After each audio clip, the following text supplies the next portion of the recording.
Sang Wei Nang.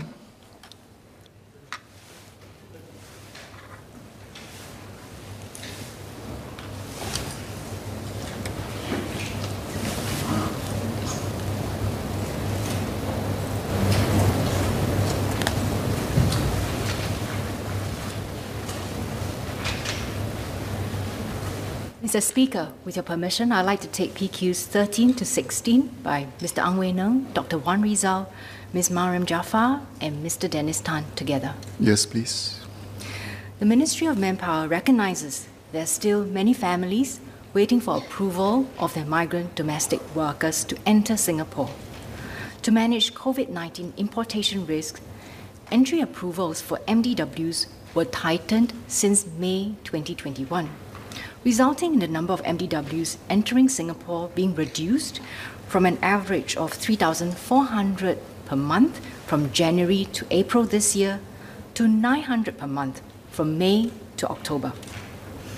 As the regional COVID-19 situation improves, MOM is able to give more entry approvals. From 15 October 2021 onwards, we have opened up new applications for the entry of fully vaccinated MDWs for entry from 1st November and after.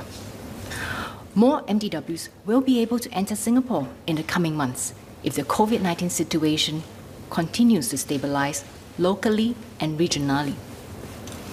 Due to the high demand for entry, we will continue to prioritize families with caregiving needs for the entry approvals.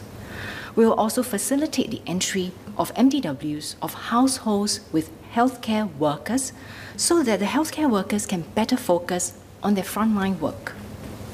For those employers who are not successful, they may wish to access the application portal by ICA in subsequent weeks as entry slots are periodically made available. With more entry approvals in the coming months, the demand for transfer MDWs is expected to ease.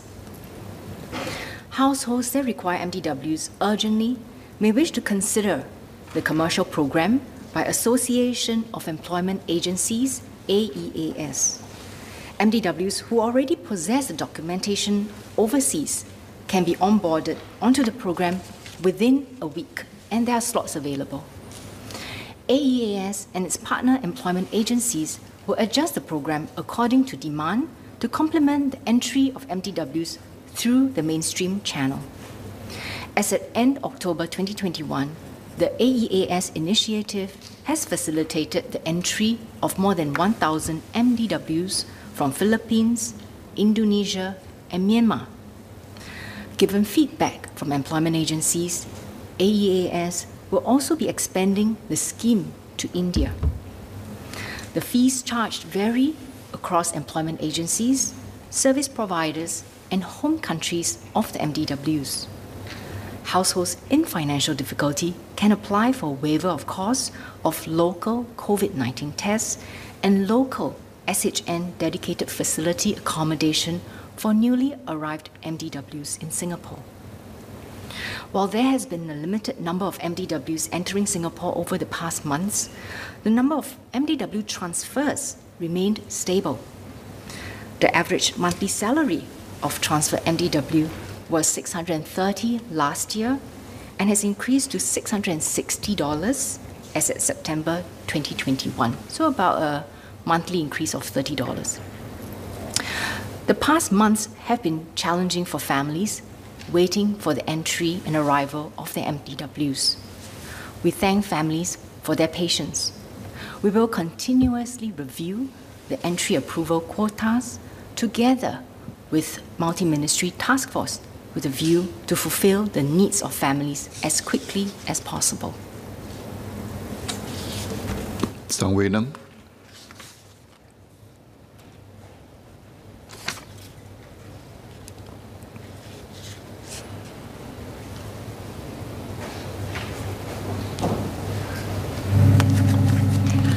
Thank you, Speaker, and thank you, Minister of State, for the comprehensive reply. We are very thankful that MOMs are able to increase the quota per day. We know that many families are very anxious about getting their domestic workers to come to Singapore, so we understand that the average is 900 per month from May to October. So what is the number that MOM is expecting from November to maybe next 3 months, so that they can have a better expectation? And also for the 1,000 this MDW that you have facilitated to come into a commercial program, what is the breakdown by countries? Is there any challenges in specific countries that they find it more difficult to bring in the domestic workers to Singapore than other countries?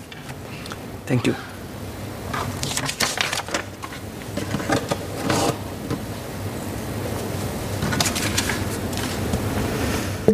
I thank Member of Parliament for the questions. On the number of MDWs who are waiting to enter Singapore for the next 3 months, there are several thousands, but I think the more important point is how we are able to gradually increase the entry of MDWs while protecting public health in Singapore. As I've said earlier on, we are committed to continue to look at increasing the entry approval quota together with our MTF colleagues so that we can clear as many MDWs to come in as possible for the next 3 months. And for those employers who are unable to wait, who have very urgent needs for the MDWs to enter and are unable to get a slot on ICA's Safe Travel portal for the next 60 days, they might want to consider the AEAS option, the commercial option. And I was just looking at the information this morning. There are still slots available. In fact, MDWs overseas who have the documentation ready can be onboarded very quickly, within a week or two, and can definitely arrive in Singapore within the month. Thank you. And on the question about the different countries, I think we all know that the common countries that MDWs come from are Indonesia, Philippines, Myanmar, and India. Indonesia and Philippines, well, because of the demand, many of the households in Singapore prefer MDWs from these two countries. So naturally, there are more MDWs that are waiting to enter Singapore from these two countries. Fortunately, actually, for the past few months, bulk of the 900 per month that entered Singapore were from Indonesia as well as Philippines. For Myanmar and India, we also know that flights, were affected by the NTL that, was determined by MTF, and this NTL has been lifted recently. So we are also hopeful that employers will be able to bring in their MDWs from Myanmar and India for the next few months. And again, the AEAS option already extends to Myanmar and soon to India as well. And we hope that employers will keep an open mind and opt for this scheme if they need their MDWs to come in urgently.